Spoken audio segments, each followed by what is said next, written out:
Okay, so a lot of you guys were actually intrigued by my popper dip, so I'm going to show you here. This is just something that I randomly came up with. We like poppers and we love chip dip, so why not turn it into one thing?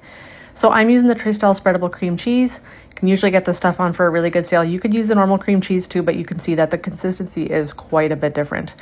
So I gave that a good mix. Now I'm adding 1.5 jalapenos, about 1.5 tablespoons of red pepper, maybe a tablespoon or so of white onion cut up nice and fine. I'm going to mix that all in. I did take the center out of the jalapeno. Sometimes I leave it in there. Depends on how much spice I'm looking for. So I'm going to add a little bit of garlic powder to this.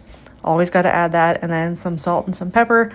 I don't have proper measurements, and because this is something that you could eat it as it is if you really wanted to. So just taste it as you go and see if it's enough.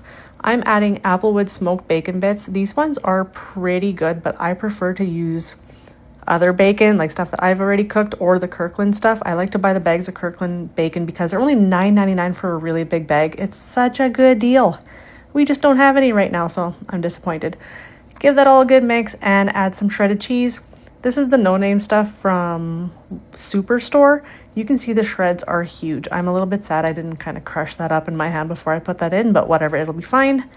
Mix that in there, and then you are going to add a little bit more cheese on top as well, because the more cheese, the better.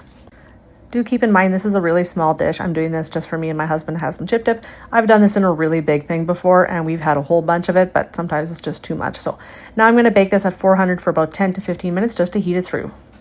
Try to keep your dish cleaner than I did because the cream cheese will burn onto the edges. But yeah, I am quite happy with this. Let me know if you give it a try.